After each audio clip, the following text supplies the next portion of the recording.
Hello and welcome to Washington Talk. I'm Eun Cho. Secretary Blinken visited Korea and reaffirmed that the U.S. stands with its ally as it goes through political turmoil. North Korea claims to have successfully tested a new intermediate-range hypersonic ballistic missile.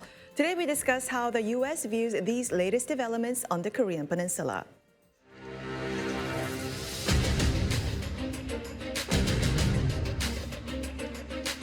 The United States has full confidence in South Korea's institutions, and we reaffirm our unwavering support for the Korean people. 우리는 오늘 한미 동맹에 어떠한 공백도 없음을 재확인하였습니다.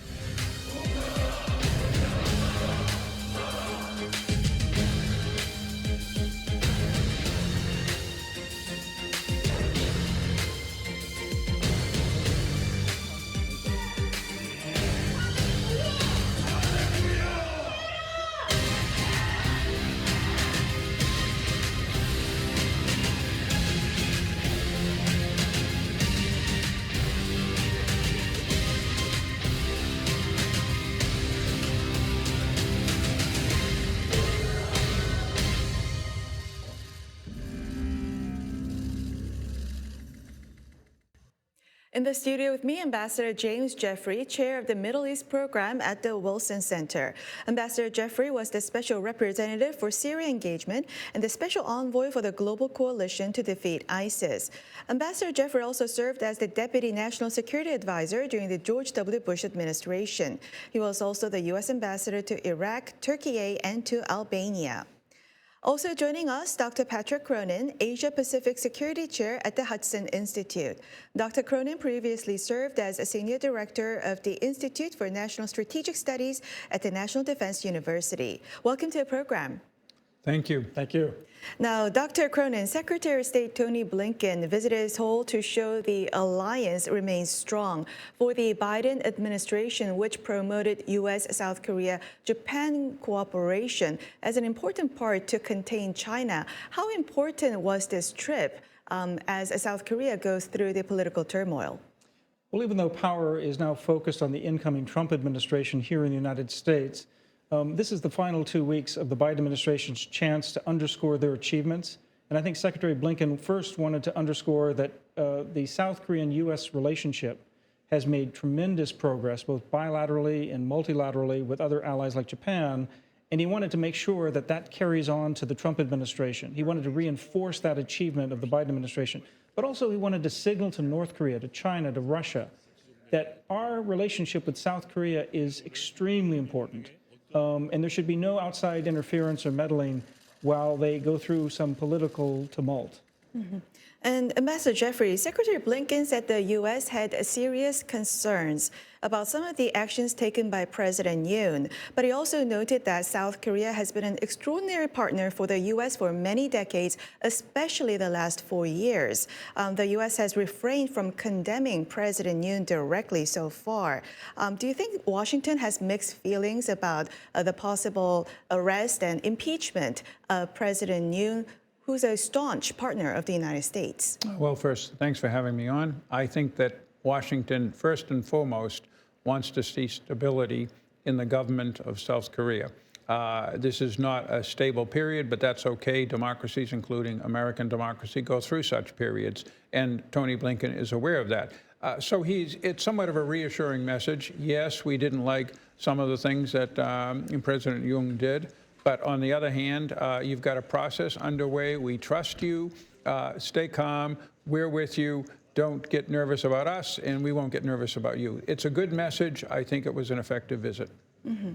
And Dr. Cronin, 1 month into the short-lived martial law declaration and presidential impeachment, there's a turnaround in public opinion in South Korea. There are reports of rising approval ratings for President Yoon and the ruling party. And the Gallup poll that was just recently out said that 11% of the people who were for impeachment are now against impeachment. The U.S. highly regarded the voices and actions of the Korean people since the martial law. Do you think the U.S. will respect and listen to the voices against the impeachment, which have been gaining momentum recently? Well, I hope so. The United States clearly needs to listen to all the voices in our Korean ally. But at the same time, we're watching the process unfold in Korean democracy. This is for the Koreans to decide. And they took that vote. I was outside the National Assembly when they voted to impeach, and they would not have had the two-thirds majority they needed to impeach President Yoon without the support of some members of the ruling party. So you can't take back the impeachment vote. You voted for it. Let it go through the process now. Let it go to the courts and let it decide, let the Constitutional Court decide, is the impeachment valid or not? And I think that's what the United States wants to see, see the constitutional process work through its steps and do so peacefully. And we're ready to work with whatever government emerges. And Ambassador Jeffrey, the main opposition Democratic Party told the Constitutional Court that it would remove the insurrection charges from grounds for impeaching President Yoon so that the judges can move more quickly. The ruling party said the change means that the impeachment should be dropped immediately. Now, there are concerns about the legality of the declaration of the martial law and the subsequent legal steps of applying the insurrection charges and the investigation process. Do you really think that democracy and the rule of law has played out in South Korea as the United States publicly claims? I do. I do, first of all, because I've lived in many countries that are democracies. They are, like the United States, flawed democracies. And from time to time, you have things like impeachments or putting presidents on trial. In fact, we see it right here in the United States. So the general feeling in America is, as long as there is the core pillars of the relationship between us remain, and as long as our ally is stable, how it works through these things is not really a primary concern of ours. That is the position Dr. Cronin just represented. It's a position that I'm used to doing. I'm not sure that President Trump, however, when he comes into office, will adhere to those main lines of American traditional foreign policy. So that's something we have to watch.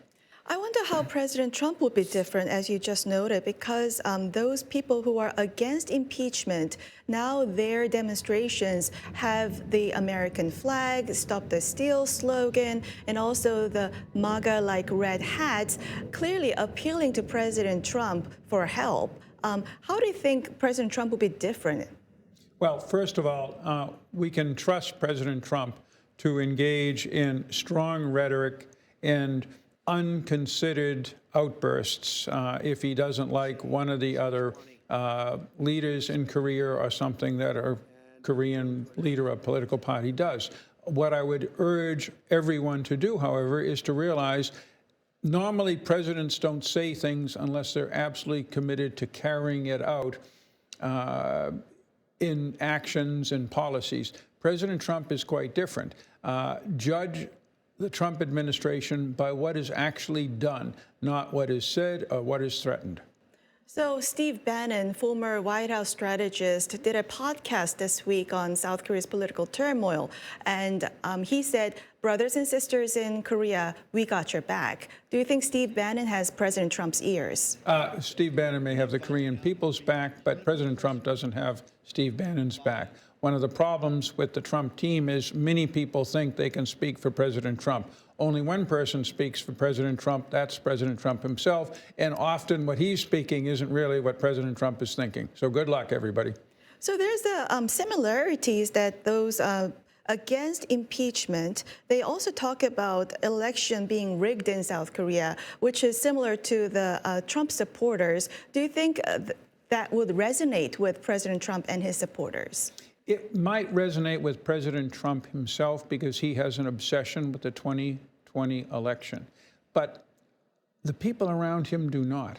Those candidates who ran on a strong, the election was stolen basis in Arizona and elsewhere in 2020 and 2022 did not do well. And so the Republican Party and even the Trump base, that is the politically active and influential base, really want to move beyond this. So they are not going to be too influenced by claims of a flawed election in Korea or Ukraine or Georgia or any place else. They're going to focus on American interests and what our policies are towards Korea, towards North Korea, South Korea, China, and whether the events in Korea serve those or endanger those. As a former member of the Trump policy team, I can assure you that individual actions of members of that team or people who claim to be members of that team may or may not actually represent the team as a whole of President Trump. One of the problems or charms of President Trump is he lets 1,000 flowers bloom. It is not a disciplined gang, particularly now before they've come into government. But even after, you will be hearing conflicting statements and conflicting actions from many people in the Trump camp. At the end of the day, it is what the government as a whole does that is important, and I am confident they will not do anything that will endanger our Korean friends. And Dr. Cronin, I heard from many people in Washington that there are delegations from both sides, from the opposition and the ruling party, coming to Washington, going to Mar-a-Lago to meet with people, the government officials and the incoming Trump administration.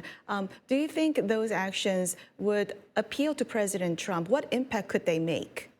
Well, I think they may be disappointed. I mean, they clearly want to have the ear of the new president, but so do the Chinese, so do a lot of other countries coming to town for the inauguration. But I do worry that President Trump may be inclined to have an outburst suddenly, thinking that's the right thing to say, and it may sort of look overly intrusive into the domestic politics of South Korea, and he may not have considered the impact of that. He needs to stay above the fray. It's one thing, look at what's happening in Europe with Elon Musk sort of taking on in the UK politics, for instance, in Britain. The blowback is very negative toward the United States, but it wasn't President Trump who said it, right? So it's one thing for Elon Musk to say it, or Steve Bannon even to say it, even less so than Elon Musk, less important to the Trump circle right now. Very important for the president to stay above the domestic politics of our ally and to stay focused on our strategic interests. And I think, he has a lot of strategic challenges from day one. He doesn't really need to start meddling. Where that may change will be if there's a crisis, right? So if the opposition, if this corruption investigation office actually tries to arrest, even use of force to arrest, the suspended president, I think then it may be fair game for the president to at least say something about, hey, you're not following your own constitution, you're overstepping. But it's still dangerous ground for the president to get involved in the domestic politics of an ally. Do you agree that a forceful arrest of President Yoon may ring alarm bells to Washington? I do very much, and let me reinforce what my colleague has said. Under any circumstances, it will ring alarm bells. But the other thing is, there's a seriousness core to President Trump and the people around him, and I experienced this in the last administration, and right now, Prime Minister Netanyahu is experiencing it in Israel. That is, Trump doesn't want to have serious problems on his watch. He expects everybody to behave and not create problems that he has to really deal with, as opposed to a soundbite or a WhatsApp comment. So therefore, if there is something dramatic that happens, then not only will President Trump speak out, but he could take some actions that may or may not be wise, but it is a warning, do not shake the boat. I don't want a lot of trouble from you, Korea, from you, Ukraine, from you, Germany, from you, Israel, from you, Panama. And that's a pretty good message to take. Mm-hmm. Ambassador Jeffrey, Congresswoman Young Kim with the Republican Party published an op-ed saying the U.S. must pay attention. Factions that led the presidential impeachment in Korea have been working to undermine the alliance and the U.S.-ROK-Japan trilateral cooperation. What is your reaction to the fact that now a U.S. politician has begun to proactively voice her opinion on the sensitive political situation in South Korea? And what is your reaction to the fact that at the beginning of the political turmoil, media coverage focused on the anti-Yoon protests, but now other voices are coming out as well? Well, that's the charm and beauty of America. We have a diversity of opinion. We have free speech. She is a member of Congress. There are 534 other members of Congress. Many of them have spoken out with different views. All I can say is it is better if you are Korea or another country that the U.S. Congress is interested in than if you are in a country that nobody cares about, because this underlines the importance that the United States places ever since 1950 on Korea as a partner and ally. We are concerned. We want to see everything work out well. Different members of Congress have different views about what that should look like, but the underlying element that unifies everyone in Congress and everyone here in Washington is, please, Korea, we need you. You need us. let's work this out in a rational, calm manner.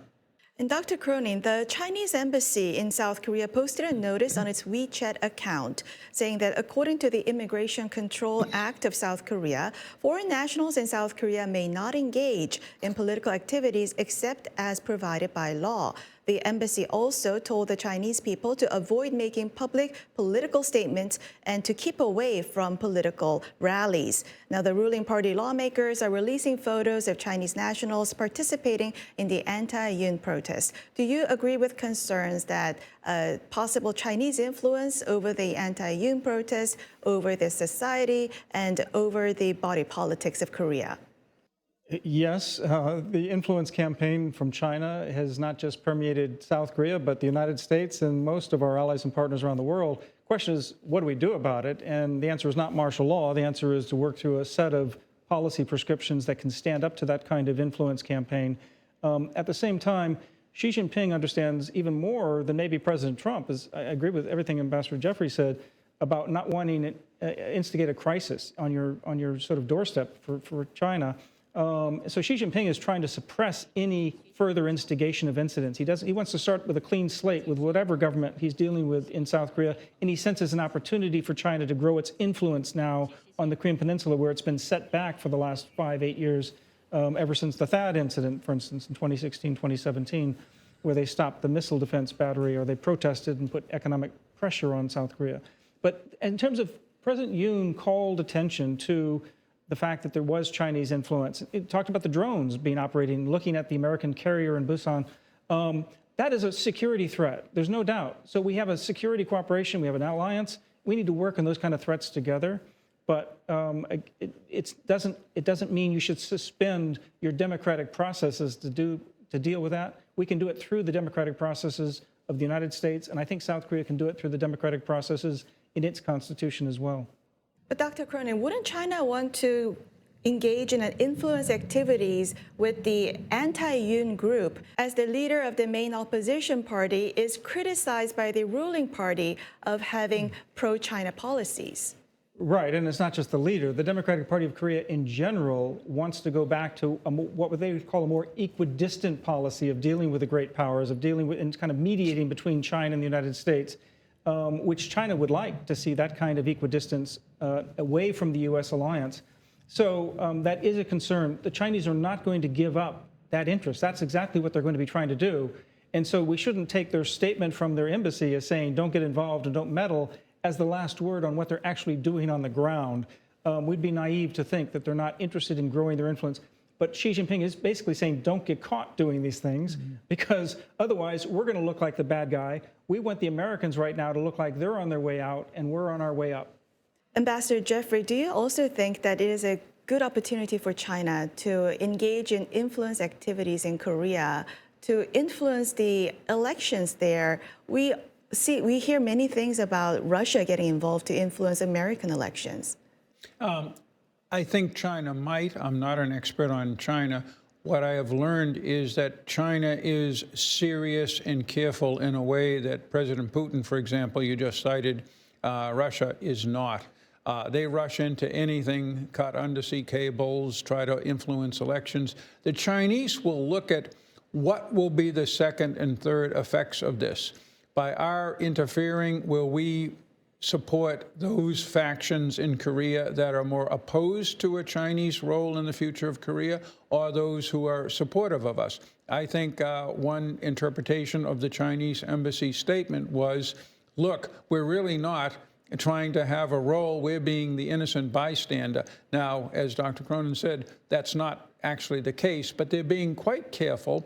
And Dr. Cronin, if the Constitutional Court reinstates President Yoon, would he be able to make a comeback in diplomacy and actively pursue cooperation with the United States as he did before impeachment and before the martial law declaration? Or would he have lost his leverage? Well, he'll have diminished leverage. But yes, of course, he'll have to try to come back. And the United States will continue to have the same interests we had before. So we'll be able to at least start from the fact that we share common interests. And that's what was driving the Yoon's cooperation with the Biden administration. There were common interests that we had for helping South Korea and South Korea helping the United States. I think we can continue to work on that basis. But I think what is lost here mostly is his domestic support. That even if you mentioned earlier the polls may be shifting back, well, those are the polls shifting back about this impeachment fight that's going on because the Democratic Party looks like they're overstepping the Constitution.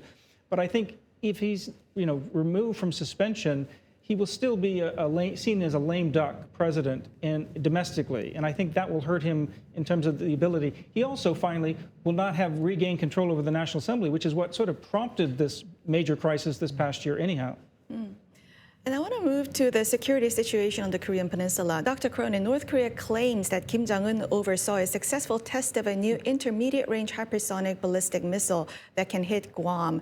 This comes just days before President Trump's inauguration. Is North Korea trying to gain leverage over the incoming Trump administration? And how would North Korea's provocations have any impact on President Trump's willingness to speak to Kim Jong-un if needed? I think Kim Jong-un is trying to get the attention of President Trump, but it's more than that as well. He is exploiting a domestic crisis in South Korea. He's also trying to brandish the fact that his relationship with Russia is leading to greater capabilities, even while he's keeping ambiguous exactly what they are getting from Russia. And by the way, Russia this week denied that they were giving him the technology for these missiles, but I wouldn't take that as the last word from Moscow either. Secondly, I think that the missile launch was very much time to get the president's attention that, look, you don't want instability in this region. You have larger fish to fry in terms of you want to deal with China. You want to deal with sort of rebuilding American economic strength. Make a deal, engage me again, and come back on terms that would be acceptable. But by the way, those terms are going to be sort of a higher price this time because I've got more capabilities. And look at my capabilities. I now have intermediate range ballistic missiles, hypersonic missiles that could evade your defenses and hit your key defensive targets even in the Pacific, not all the way in the homeland. So it's not just a deal on ICBMs. It's a deal that has to deal with even the intermediate range level missiles. So yeah, they're getting ready to bargain. Ambassador Jeffrey, President Trump is skeptical of alliances and expected to ask allies to shoulder more burden sharing. However, after winning the election, President Trump, in phone conversation with President Yoon Suk-yeol, showed interest in cooperation with Korea in shipbuilding. Now, do you think such cooperation could soften President Trump's demand for South Korea to shoulder more defense burden? Absolutely. And our experience with President Trump in the first administration is he puts non-negotiable, extreme demands on the table as a starting point, and then he sees how people respond. If they respond positively, for example, shared shipbuilding, which is a huge problem for the U.S. Navy in trying to compete with China. President Trump put his finger on something very important. And as you know, South Korea is one of the leaders in the world in ship manufacturing. This is a great idea, and it would be helpful. It's exactly the kind of thing the Trump administration, I believe, will look for. Mm-hmm. And Dr. Cronin, the Biden administration will send Ambassador Joseph Yoon as an interim ambassador to South Korea. Usually, Chargé d'Affaires does the role of acting ambassador. So what's behind this sending Ambassador Joseph Yoon to Korea at this moment? And would that be helpful in alliance management? Well, I think it can't hurt. It does signal Washington's interest in the fact that this relationship is so important. We want somebody who's been trusted and has worked with the Trump administration, somebody who's worked with the Biden administration, somebody who is a real professional and at the ambassador level, because you can't get anybody confirmed at this point, who can go in there and make sure that we are in touch every day, every moment with anybody on the both sides of the aisle in Korea, because this account is just too strategically significant. I think this does help. Ambassador Yoon is a great professional, and he brings, I think, trust from both sides in Korea and in Washington as well. Well, that's all the time we have for this week. Dr. Cronin, Ambassador Jeffrey, thank you very much for joining us.